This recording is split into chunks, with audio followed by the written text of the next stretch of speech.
Hello everyone, thank you for watching, thank you for viewing, and I absolutely appreciate all the new subscribers. I definitely would like to do something where we can interact more, because there are a tremendous amount of what they call unique viewers, and I appreciate all of them too, but I definitely want to interact more with the subscribers. And so let me know, go through the videos and let me know what particular tools you would like to see more information on, or more of a demo, and I would definitely do what I can. I had someone leave a comment before about they wanted to see the tool in action, and I had to explain to them, well, it's a lot more for a video setup to do a demo, but I would definitely work on it for all of you.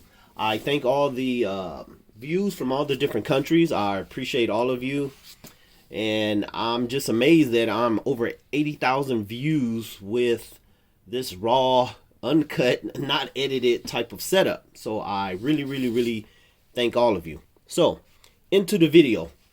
The previous video, well, should I say the video where I'm using the motorcycle as the example and breaking down the steps that I did to paint the motorcycle with spray can, I did not have the clear coat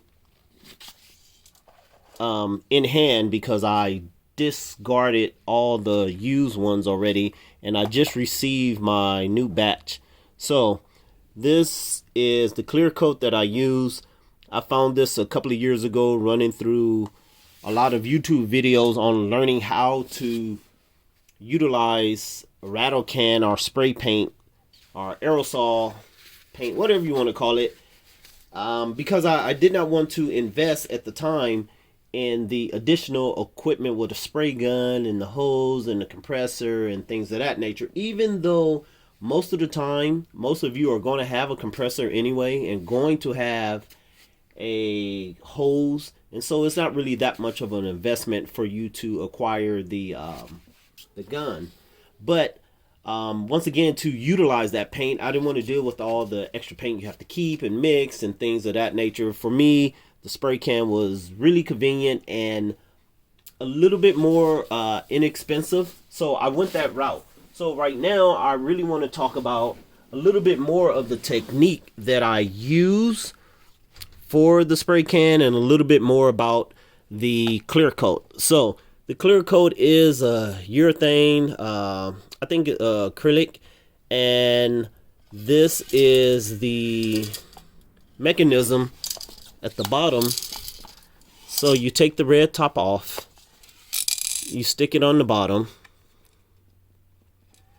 and then you strike it or hit it down on your counter or the ground, and that breaks the compartment for the hardener. The hardener is in here, and it's in a separate compartment from the clear coat. And when you strike this, that breaks it open and allows the hardener to mix with the clear coat. And then from there, you do whatever the instructions tells you to do with the distance and shake it for 2 minutes and all that good stuff and all the safety features. So yada yada on that.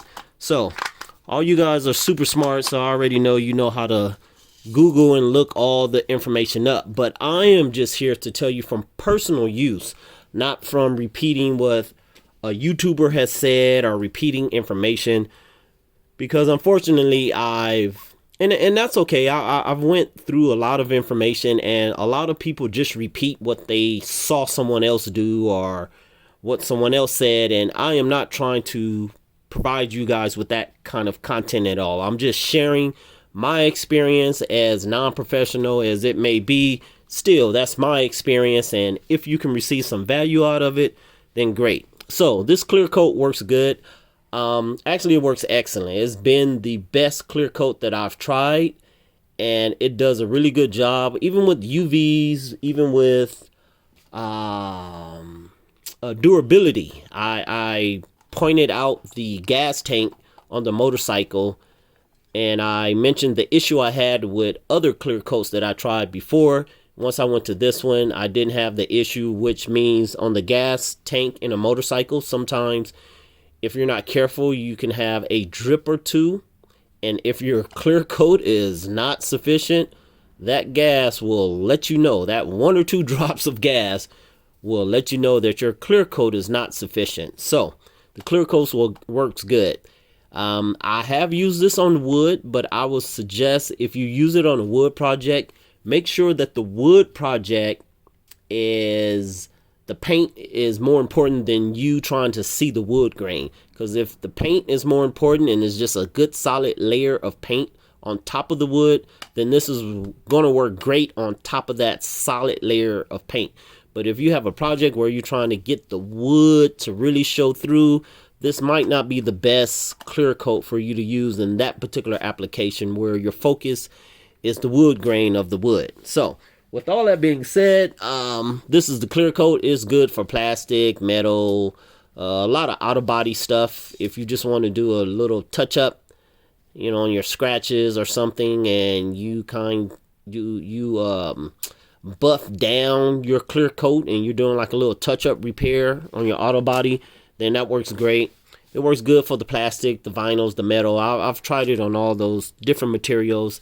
It is excellent. That's my personal experience. That's not something I read, or I'm not repeating what someone else says. So, and also the nozzle on here is pretty good. It looks like it's horizontal, but when it sprays out, it does spray vertical like this. Even though the nozzle is shaped or looks like it's gonna shoot out like this, but it does spray out vertical. Now for the paint, the rattle can paint, this is actually a regular Rust-Oleum paint that I use from Home Depot to do a lot of my projects.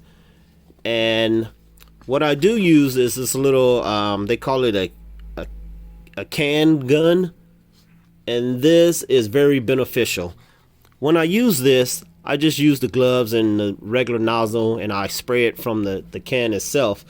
But when I use all the other paints, I attach this little gun. It comes in a pack of 2, and you just slide it.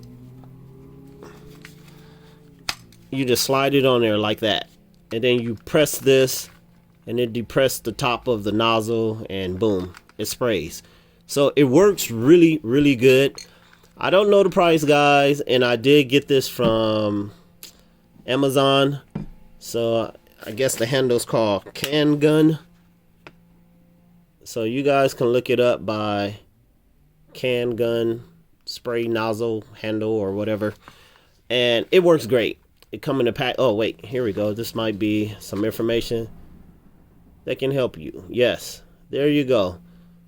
There's the item number. It comes in a 2-pack, and bam.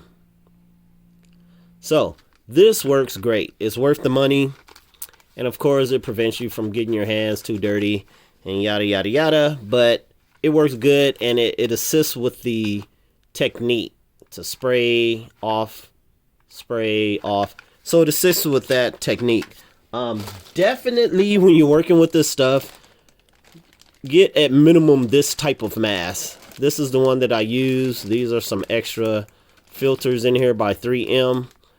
Minimum, get this mask or better. You definitely want to protect your lungs and the little, whatever you call them, follicle hairs that's on your lungs, that this types of chemical can really damage, and it can give you multiple issues later on. So make sure your stuff is ventilated. If not, if you're in some kind of enclosed spray booth or whatever, hopefully at that level you already know what to do to protect your lungs. But let's see, did I cover everything? That's the clear coat. This is spray, the ventilator, the handle.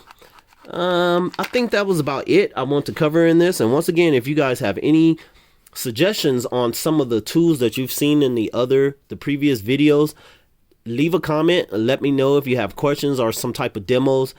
I do have videos I'm going to get to. I actually misplaced some of the tools that I need to do a video on.